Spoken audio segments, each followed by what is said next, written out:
Welcome to Skinner and Chalmers' Sleigh Bell Stories, a sleigh ride of festive tales and unexpected twists. Today's story for the third advent, A Globe of Snow, A World of Wonder, Erwin Perzy's Frozen Dream. Welcome, dear listeners, to another festive installment of Skinner and Chalmers' Sleigh Bell Stories. I hope you're seated comfortably, perhaps with a cup of cocoa or a slice of pie, because today's tale is one I've been saving for just the right moment. It's a story of Christmas, yes, but also of magic, history, and the strange twists that make our lives in Memfield so unique. I've been working on this story for ages, and I hope you'll enjoy it. So you see, even in a place as peculiar as Memfield, the holidays have their own rhythm. Snow on the rooftops, lights strung haphazardly along the streets, and neighbors trying to outdo each other with the most over-the-top decorations. And yet amidst all this chaos, Skinner and I decided we deserved a quiet evening out, a little treat for ourselves away from the usual Memfield nonsense. That's how we found ourselves at the Old Lantern, a restaurant that's been part of Memfield for over a century. It's the kind of place where time seems to stand still, where the walls whisper with the echoes of past diners and every corner is steeped in history. Naturally, Skinner couldn't help but comment on the menu. "Chalmers," he said, "they've got a veggie version of roasted pheasant here. Do you think it's as fancy as it sounds, or do they just mean particularly plump soy granules?" I told him to order whatever didn't require him to come up with an excuse later if it arrived slightly burnt. The evening was idyllic. The snow outside the windows glistened under the soft glow of street lamps, and the warmth of the fireplace wrapped the room in a cozy embrace. We were halfway through our meal, Skinner devouring his veggie pheasant, which, for the record, tasted anything but bland, when he announced he was off to find the facilities. Now, I didn't think much of it at the time. Skinner has a knack for getting himself into minor inconveniences, but rarely does it escalate beyond that. Yet, this was Skinner in Memfield, and Memfield doesn't do ordinary. Minutes ticked by, and I began to wonder what had become of him. Finally, I decided to go and make sure he hadn't mistaken the broom closet for the bathroom. Again, I followed the hallway he'd taken, past dimly lit portraits of the restaurant's founders and an old grandfather clock that chimed faintly as I passed. That's when I heard a melody, soft, almost ethereal, drifting through the air like a distant echo from another time. It was coming from a small room at the end of the hall, and there, standing in the doorway, was Skinner. "Skinner," I said, "if this is the restroom, I think you've taken a wrong turn." But he didn't respond. He was staring into the room, his face lit with an expression somewhere between curiosity and confusion.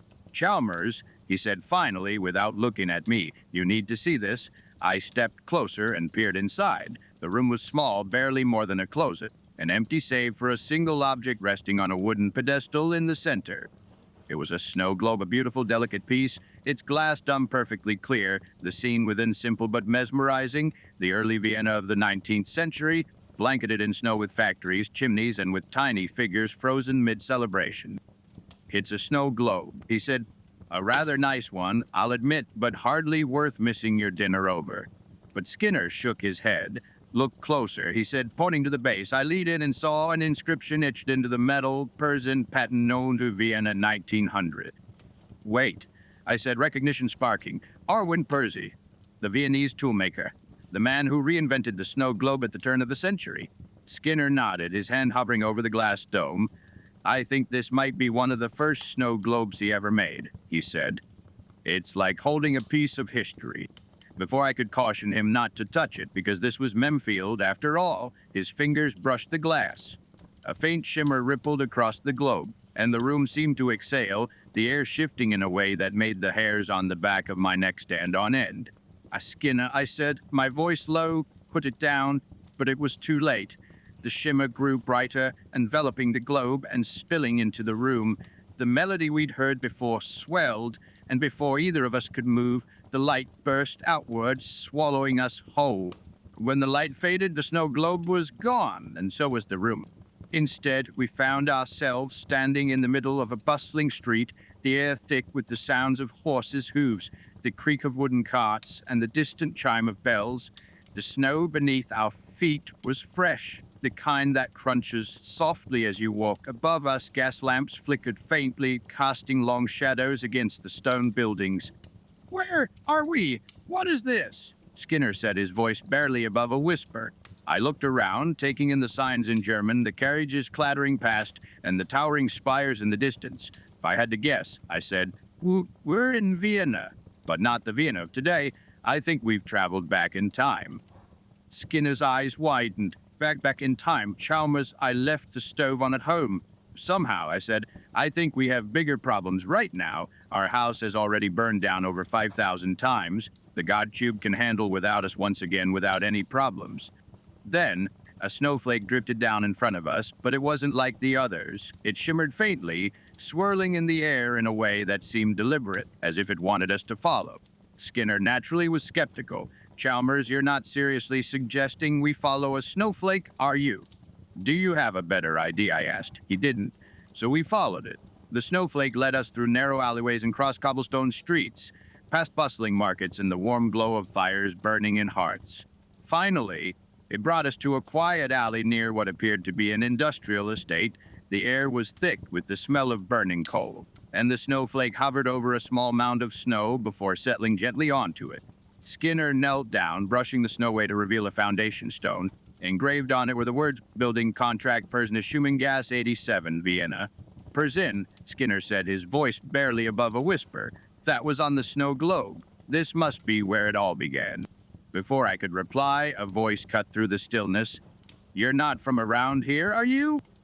We turned to see a figure emerging from the shadows, a sharp-eyed woman wrapped in a cloak, her expression a mix of curiosity and exasperation. Come with me, she said. You're not safe here. Skinner and I exchanged a glance. Whatever this was, it was only the beginning. Before either of us could process what was happening, the woman grabbed Skinner's arm, shouted, "Run." I didn't have time to ask why, because an arrow whistled past my ear and embedded itself in the wall behind us. Arrow, Skinner yelped, stumbling after her. Who's using arrows in the middle of Vienna? The kind of people you don't want to stick around for. The woman snapped, dragging us both through the twisting alleyways. Now, let me tell you, running through cobblestone streets in dress shoes while dodging invisible attackers is not my idea of a relaxing Christmas evening. Skinner kept glancing over his shoulder, shouting, Chalmers, what did you get us into, as if I was the one who'd picked up the cursed snow globe? Oh yes, Skinner, this was my plan all along, I shot back. Dinner, fees and time travel, and a good old-fashioned chase through the 19th century. What could be more festive? Thankfully, the attackers didn't follow us for long. Perhaps the narrow alleyways and sharp turns made it too tricky. By the time we stopped running, my lungs felt like they were about to explode, and Skinner looked as though he might pass out. The woman ushered us into a small, dimly lit apartment. The room was sparse with only a wooden table, a few chairs, and a small fireplace crackling softly in the corner. She bolted the door behind us and finally let go of Skinner's arm. Chair to explain, I said, trying to catch my breath, why we just fled a gang of Robin Hood impersonators. The woman sighed, rubbing her temples. First of all, you're welcome for saving your lives. Second, you're not exactly blending in with your modern clothes and clueless expressions. And third, who told you to pick up that snow globe? Skinner, still wheezing, raised a finger. In my defense, it was glowing. The woman snorted, her serious demeanor cracking for a moment. Figures. The shiny thing always gets people. She took a deep breath and folded her arms. I'll write introductions. I'm Ginevra Dunkled, and yeah, I suppose I owe you an explanation. That would be nice, I said. Start with why we're here and who was trying to turn us into pincushions. Ginevra gestured for us to sit. You're here, she said. Because of the snow globe, I cast a spell to summon help. Real heroes, mind you, but apparently the spell was feeling generous and gave me, you too. Generous, was it? Skinner said indignantly. Oh, don't take it personally, Ginevra replied. I needed someone fast. Vigars can't be choosers. She leaned forward, her tone turning serious. What you picked up wasn't just a snow globe. It was one of the first snow globes ever created, crafted by Erwin Perzy. His work changed history, but now it's in danger. In danger, I repeated. From who? What does anyone want to do with snow globes? From dark forces, she said, her voice lowering. There are those who want to rewrite history, to twist the truth of how certain inventions and relics came to be. They feed on the chaos created when timelines are altered. And this involves the inventor of the modern snow globe, Perzy. How? Erwin Perzy is at a crossroads, she explained. He's torn between continuing his work as a surgical toolmaker or pursuing his dream of creating snow globes. If he abandons the globes, history changes. The snow globe as we know it will never exist, and that ripple effect will alter everything, including your way back home. Because, guess what? There isn't the snow globe wherever you found it anymore. What do you mean? Or way back home? Skinner asked, sitting bolt upright. The portal that brought you here is tied to the snow globe, Ginevra said. Perzy doesn't succeed. The magic holding the timeline together collapses, and you'll be stuck here. Permanently. Easy as that. So just to recap, I said, we've been pulled into a magical time travel fiasco, tasked with saving an inventor we've never met, all because Skinner can't resist shiny objects. Did I miss anything? Ginevra shrugged. That about sums it up. Oh, and if you don't help, those dark forces will likely find you again. They're not exactly forgiving. Fantastic, Skinner muttered.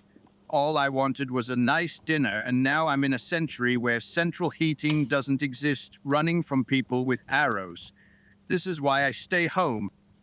Look, Ginevra said, her tone softening, I didn't want amateurs either. But this is where we are. If you want to go home, we need to work together. Percy's workshop is nearby. We have to ensure he stays on the right path. Skinner looked at me, exasperated. Chalmers, tell me we're not doing this. Skinner, I said. Do you want to get back to Memfield, or are you planning to take up residence in a snow-covered Vienna? He sighed dramatically. Fine, but for the record, I'm only doing this because I left the stove on. I'll take what I can get, Ginevra said, standing up. We'll start first thing tomorrow. For now, get some rest. You're going to need it. As I settled into the rickety chair, watching Skinner grumble about the lack of modern conveniences, I couldn't help but feel the strange weight of what lay ahead. We'd been thrown into a story far bigger than ourselves, one that would decide not just our fate, but the fate of history itself. And yet, somewhere deep down, I couldn't deny the thrill of it. Adventure has a way of finding you, even when you're just looking for dinner. The next morning, after what I can only describe as the most austere breakfast of my life, rye bread, a boiled egg, and some very questionable coffee, Ginevra declared it was time for us to meet Erwin Perzy. She spoke with the authority of someone who expected us to follow her without question and, well, Skinner and I weren't exactly in a position to argue. Breakfast of champions, Skinner muttered as we stepped into the crisp morning air. Do you think they've invented jam yet, or is that next century's miracle? I don't think we'll have any luck here, I said. After that, I was focusing on the city coming to life around us. Vienna in the late 19th century was a marvel. Carts rattling over cobblestone, shopkeepers sweeping their stoops, and chimney smoke curling into the pale winter sky. Ginevra led us through winding streets until we arrived at a modest workshop tucked between two larger buildings. The sign above the door read Perzy & Co. in simple lettering, and the faint clinking of tools could be heard from within. This is it, Ginevra said, pushing open the door. Inside, the room was cluttered with tools, glass spheres, and half-finished contraptions. At a workbench near the window stood a young man, his brow furrowed in concentration as he adjusted a small glass globe. Mr. Perzy, I presume, I said, stepping forward. He looked up, startled, his hand nearly knocking over a jar of glass shavings. Yes, he said hesitantly, his accent thick and his voice cautious. Who are you? A doctor looking for surgical instruments. No, we're... I glanced at Ginevra, who gave me a look that said, don't you dare mess this up. We're admirers of your work. I finished smoothly. We've heard about your innovations with glass spheres and wanted to see them for ourselves. Perzy's expression softened slightly, though skepticism lingered in his eyes. Well, there's not much to see yet. I'm still experimenting. He gestured to the bench where several glass globes sat in various stages of completion. One contained swirling shavings of glass, another had what appeared to be tiny grains of semolina, and yet another housed a miniature model of a building. This, Perzy said, picking up the model globe, is my latest attempt. It's the Basilica of Mariazell, one of Austria's most famous landmarks. I thought placing it in the globe might give people something beautiful to look at. It's remarkable, I said, genuinely impressed. And the snow effect. How did you come up with that? Perzy set the globe down carefully, his expression shifting from pride to doubt. It was an accident, actually. I was working on improving surgical lamps. The idea was to use a cobbler's sphere, a glass bulb filled with water, to amplify candlelight. I thought adding shavings to the water would increase the reflection. He paused, staring at the globe as if debating whether to continue. The shavings swirled like snow, he said finally. Reminded me of winter, so I built a small model, placed it in the sphere, and well, here it is. Quite the happy accident, I said. But why not pursue it further? Snow globes could bring joy to so many people. Perzy hesitated, his shoulders slumping slightly. I don't know, he admitted. Snow globes are frivolous. Surgical tools save lives. How can I justify wasting my time on something so meaningless? Ginevra stepped forward, her tone gentle but firm. Meaning isn't always measured in practicality, Mr. Perzy. Sometimes it's about the emotions an object evokes. Joy, wonder, nostalgia, those things matter too. Skinner, who'd been unusually quiet, decided this was his moment to chime in. Listen, he said, I know it's hard to imagine, but snow globes are going to be huge. People will collect them, display them, even fight over them in department stores. Skinner, I interrupted, shooting him a warning look. Let's not overwhelm the man, shall we? With the ulterior motive that Skinner doesn't get the idea of talking about time travel and magical portals, so that he immediately thinks we're weirdos. Perzy frowned, clearly puzzled. Why would anyone fight over my snow globes? It's a long story, I said quickly. But the point is, your invention has potential, more than you realize. Just then the workshop door creaked open, and a tall man in a dark coat stepped inside. His presence immediately changed the atmosphere. Cold, sharp, and heavy. Herr Perzy, the man said, his voice smooth but laced with condescension. I trust you've been working on the surgical lamp designs I requested. Perzy stiffened, his gaze dropping to the floor. I have, Herr Brecht, but nothing, Brecht interrupted. Surgical tools save lives, Perzy. Snow globes are trinkets. Surely you don't want to waste your talent on frivolities. I could see Perzy's confidence crumbling under the man's scrutiny. Skinner and I exchanged a glance, and I knew we had to intervene carefully. With all due respect, I said, stepping forward, innovation often comes from unexpected places. Who's to say a trinket today won't inspire something greater tomorrow? Brecht turned his cold gaze on me, his lips curling into a faint sneer. And you are. Supporters of Mr. Perzy's work, I said smoothly. We believe he's on the brink of something extraordinary. Brecht studied me for a moment before turning back to Perzy. Think carefully, Herr Perzy. The world needs tools to save lives, not distractions for idle hands. With that, he swept out of the workshop, leaving an oppressive silence in his wake. Perzy sank onto a stool, his head in his hands. He's right, he said quietly. Snow globes are just, well, toys. They're more than that, I said gently. They're symbols of hope and wonder. They capture a very specific moment and constantly revive it with a little shake. They remind us of simpler times, of the beauty in small moments. Don't underestimate the impact your work can have. Ginevra nodded, her voice steady. And don't let fear dictate your choices, Mr. Perzy. You have a gift. Use it. Perzy looked up at us, his expression wavering between doubt and determination. You really believe that? We wouldn't be here if we didn't, I said. We have heard a lot in the area about a gentleman who is experimenting with light and glass spheres in an unusual and completely new way. People on the street are talking about you. They are enthusiastic about your idea. And trust me, history will thank you for it. For the first time, a faint smile crossed Perzy's face. Perhaps you're right, he said. Perhaps this is worth pursuing after all. As we left the workshop, I felt a flicker of hope. We'd taken a small step, but the journey was far from over.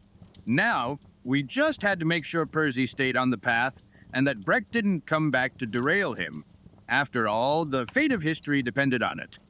As we were leaving Perzy's workshop, the bell above the door jingled, and to our surprise, Perzy himself came running after us. He was holding a folded piece of paper in one hand and a slightly flustered but determined look on his face.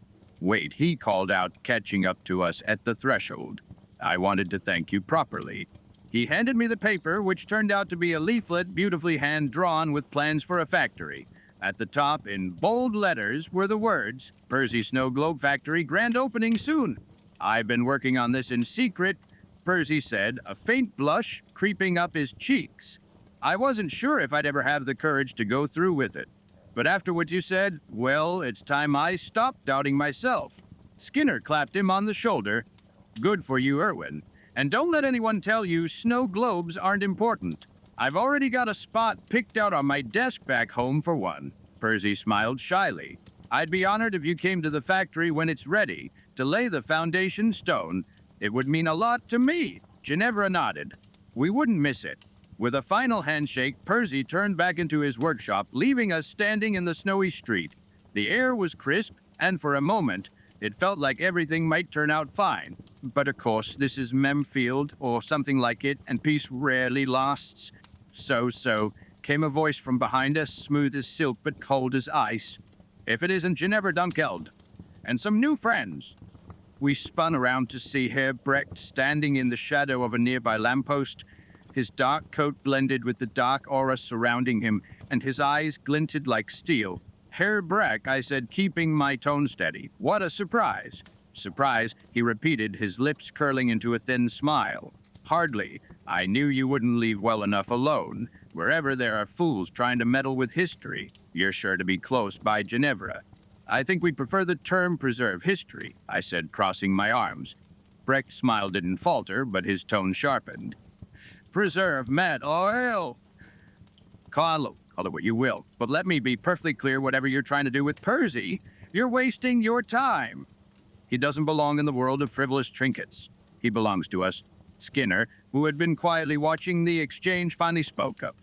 Paul, I don't know who us is, but I'm pretty sure history doesn't need rewriting by someone wearing that much eyeliner. I couldn't suppress a chuckle, but Brecht's expression darkened. You think this is a joke, he hissed. You have no idea what you're dealing with. The forces I represent are far beyond your comprehension. Ginevra stepped forward, her voice like steel. And yet here you are, throwing threats at a trio of foals. Seems we're worth your attention after all. Brecht's gaze shifted to her, and for a moment the tension between them was palpable. Stay out of my business, he said softly, his voice dripping with menace. This is your only warning. Just then, the workshop door opened again, and Perzy stepped out, holding one of his snow globes. He froze when he saw Brecht. Leave them alone, he said, his voice trembling but resolute. They believe in me. They've given me hope that my work matters. Ginevra glanced at us, a flicker of pride in her eyes. That's right, Erwin, she said. Don't let anyone take that away from you. Brecht turned to Perzy, his expression almost pitying. Hi, Erwin, he said, shaking his head. You should have stuck to surgical instruments. Snow globes won't save anyone. But perhaps I can show you the folly of your ways. Before anyone could react, Brecht raised his hand, and a dark energy crackled around it. He pointed at Perzy, and suddenly the young inventor's eyes glazed over, his expression twisting with pain. What are you doing to him? I demanded, stepping forward, but Ginevra held me back. He's showing him a vision, she said grimly. A vision of failure. Perzy fell to his knees, clutching the snow globe as if it were burning his hands. It's gone, he whispered. No one cares. No one remembers. My work, my dreams, they're nothing. Cracks began to form in the snow globe, mirroring the despair in his voice. Skinner looked at me, panic in his eyes. What do we do, Chalmers? Ginevra's voice was firm. We fight back. Perzy's future depends on us breaking the spell. I thought quickly, then turned to Skinner. We need to remind him of what he's fighting for. Tell him what snow globes really mean to people. Skinner blinked. You want me to give a motivational speech about snow globes? Just do it, I said. Skinner knelt beside Perzy, his voice soft but urgent. Erwin listened to me. Snow globes aren't just decorations, they're little worlds. Tiny pieces of magic that people hold on to when they need hope. They remind us of the good things, the beautiful things, and you're the one who made that possible. Ginevra, meanwhile, began muttering an incantation under her breath, her hands glowing with a faint golden light. I just need more time, she said. Brecht sneered, the dark energy around him intensifying. You're wasting your breath. He's already seen the truth. No, I said firmly. He's seen your lie, and we're going to make sure he sees the real truth. I turned to Perzy, placing a hand on his shoulder. Erwin, look at us. We're here because we believe in you, because your work matters. Don't let him take that away. The cracks in the snow globe began to slowly fade, and the glass surface shimmered faintly. Ginevra's spell reached its crescendo, and with a final surge of light, the dark energy around Brett shattered. Brecht staggered back, his expression twisting in fury. Hey, apathetic, but I like your determination. I leave you people playing with your newfound puppet, he snarled before vanishing into the shadows. Perzy looked up at us, his eyes seemed clear again. You saved me, he said, his voice shaking. No, Ginevra said, smiling. You saved yourself. We just reminded you of what you're capable of.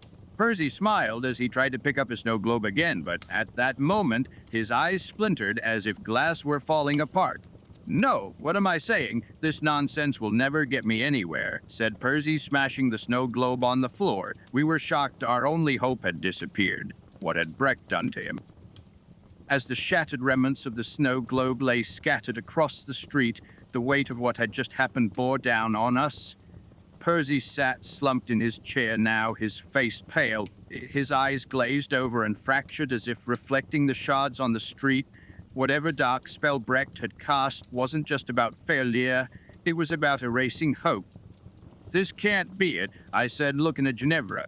We can't let Brecht win. Ginevra was pacing, her brow furrowed deeply. My spell wasn't strong enough, she admitted. It was like trying to light a candle in a storm. His despair overpowered everything. Skinner, staring at the wreckage, muttered, Well, great. Any other ideas, or should we just start handing out surgical tools and call it a day? Ginevra stopped pacing, her eyes narrowing thoughtfully. Hope, she said softly. That's what I was drawing on for the spell. Hope is what powers the snow globe's enchantment, but Perzy's hope is still too fragile right now. So what do? I asked. Ginevra's expression shifted, a spark of determination igniting. We spread it. If Perzy doesn't have enough hope on his own, then we'll gather it from everyone around him. Oh, sure, Skinner said dryly. We'll just walk out into 19th century Vienna and start an inspirational campaign. That won't look suspicious at all. Do you have a better idea? Ginevra shot back.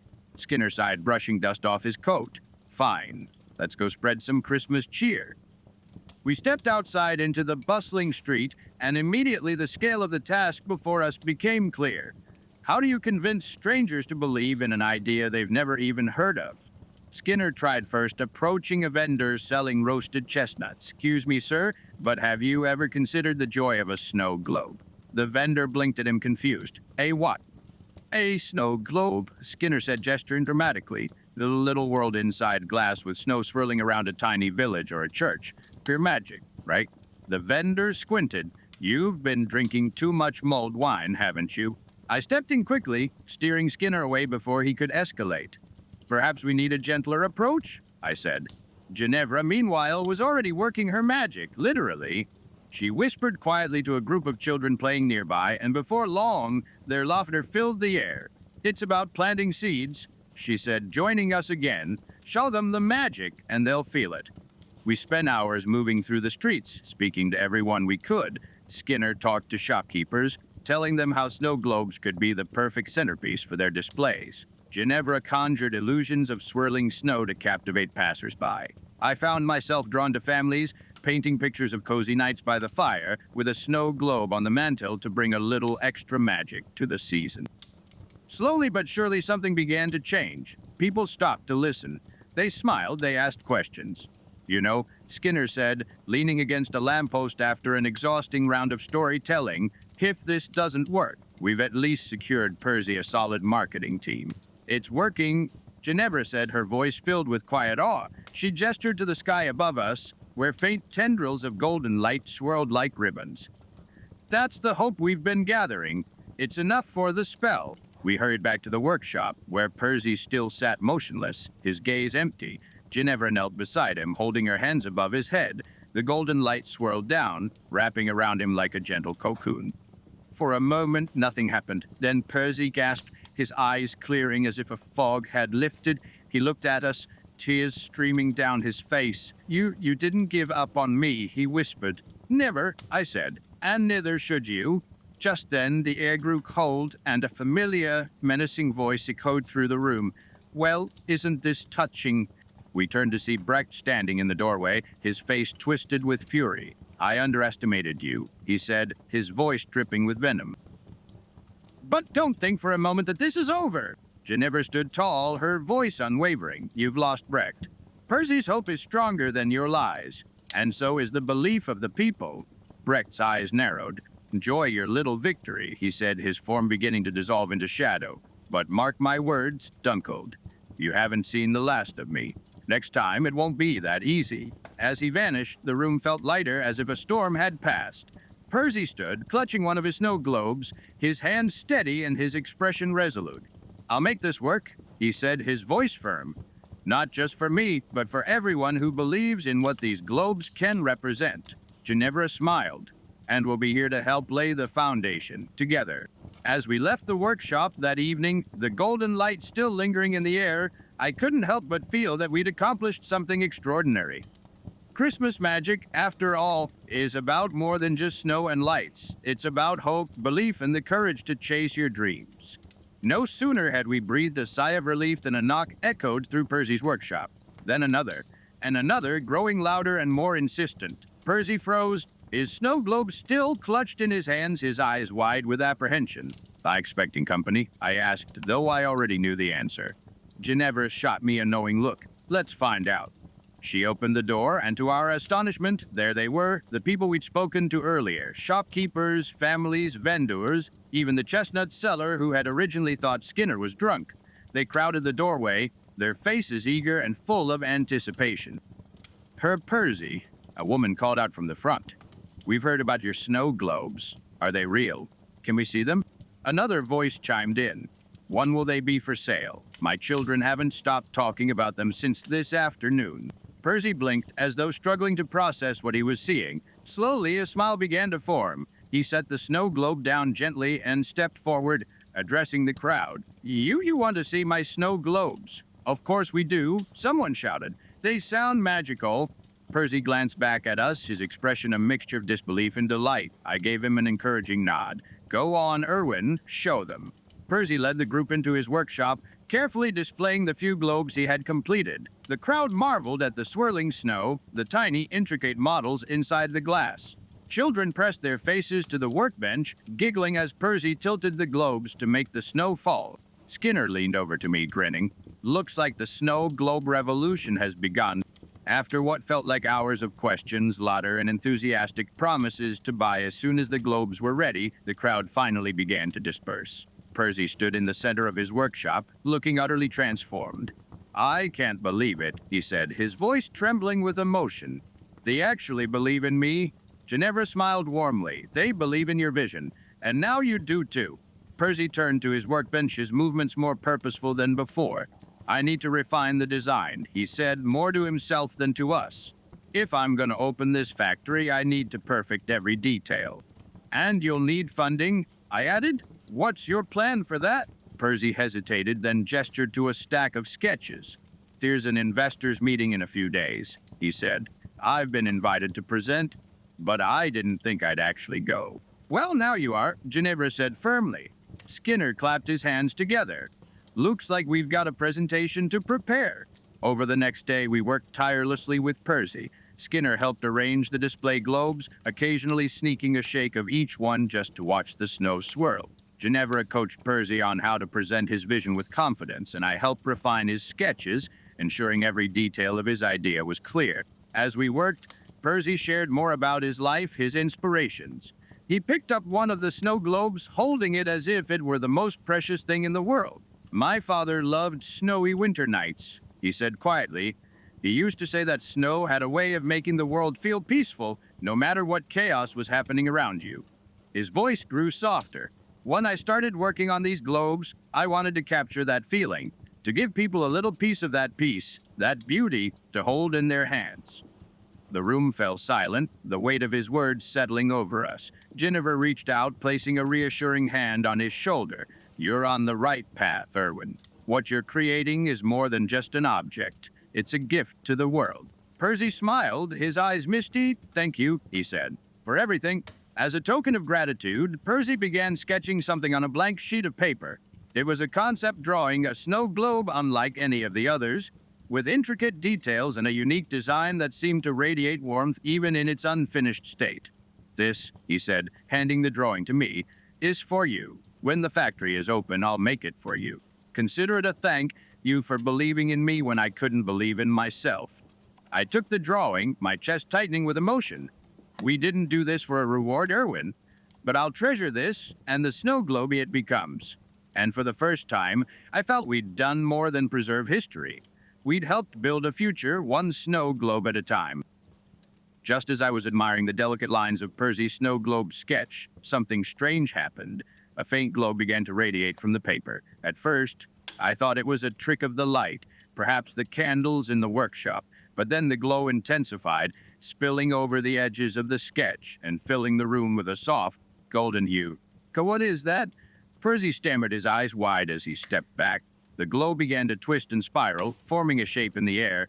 Round, shimmering, and impossibly familiar, it was another portal, as if the sketch itself had conjured it into existence. Skinner squinted at it. Do all snow globe sketches do this, or is this a special feature? It's definitely not standard, I said, though by now I'd come to expect the unexpected. Perzy's voice wavered. This is impossible. What is happening? Before I could answer, Ginevra stepped forward, a knowing smile on her face. That, she said, is your way home. Skinner and I exchanged a glance. Home. After all the chaos, the running, the magic, and Brecht's meddling, we were finally heading back to Memfield. Ginevra turned to us, her expression softening. Thank you, she said quietly. I know this hasn't been easy, and I dragged you into something far bigger than you signed up for. But without you, none of this would have been possible. Perzy might have given up on his dream, and history would have lost something truly beautiful. We're just glad we could help, I said, meaning it. Skinner, however, crossed his arms. I'd still like an explanation about Brecht. Who is that guy and what's his problem? Ginevra sighed, glancing at the portal. Brecht is part of something much larger, something I'm still trying to fully understand. He's a shadow of a darker force that's determined to rewrite history, to drain the energy from forgotten relics and powerful moments like this one. You're what? His nemesis? I asked. Ginevra smiled faintly. Something like that. I'm a guardian of relics, of stories. It's my job to protect the moments and objects that shape our world, like Perzy's snow globes. Without them, we lose more than history. We lose the spark of what makes life magical. And magic, well, it's all around us in every corner, even in your world. It's what makes life special. Skinner nodded slowly. All right, I guess that makes sense. But just so you know, I prefer my adventures without arrows and existential threats. Ginevra chuckled. I'll keep that in mind. Turning to Perzy, I extended a heroine. It's been an honor to be part of your story. Never forget the magic you're creating. Perzy shook my hand firmly, his eyes shimmering with gratitude. I won't, he said. And I'll never forget what you've done for me. When you look at a snow globe, I hope you'll think of this moment. Skinner leaned in, grinning. Don't forget our spot on the guest list for the factory's grand opening. I wouldn't dream of it, Perzy said, smiling. With that, Ginevra stepped aside, motioning toward the portal. It's time, she said. Your world is waiting. Skinner and I took a deep breath and stepped forward, the golden light wrapping around us like a warm embrace. As we crossed the threshold, Perzy's workshop faded away, replaced by the dim light of the storage room at the Old Lantern restaurant. I blinked, taking in the familiar shelves stacked with dusty bottles and knickknacks. The snow globe, the very one that started this whole journey, sat on a table looking as innocent as ever. And yes, it is exactly the snow globe Perzy made a drawing of. Now in all its splendor. Well, Skinner said, dusting off his coat, that was something. Just then, the door to the storage room creaked open, and the restaurant owner peered inside laughing. What are you two doing back here? This is the storage room. Admiring this snow globe, I said, holding it up. The owner squinted at it. Oh, that old thing. Take it if you want, it's just been gathering dust for years. My granddad once gave it to me as a present, and he told me to keep it until the real owners turned up. But I've waited 40 years now, so feel free to take it with you.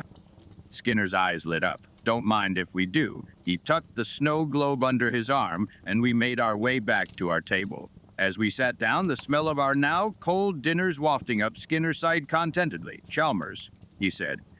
I have to admit that was one for the books. It certainly was, I agreed. Suddenly, Skinner's face turned pale. The stove, he yelped, leaping to his feet and bolting for the door. I shook my head, smiling to myself. Some things never change. As I watched him go, I picked up the snow globe, turning it in my hands. The tiny flakes swirled gently, settling over the miniature village inside. Sometimes, I said softly, it's the smallest inventions that have the biggest impact. Snow globes hold belief. They all ripple outward, touching lives in ways we can't always see. I looked out the window at the falling snow, reflecting on the journey we'd just had. Here's to the magic of snow globes, I said, raising my glass to no one in particular. Add to the stories they hold. And with that, thank you for listening, dear friends. May your holidays be filled with wonder, warmth, and just a little bit of magic. Until next time, enjoy the week and don't forget there are great stories waiting around every corner in your life too, stories that may turn out to be unforgettable. Take care and see ya!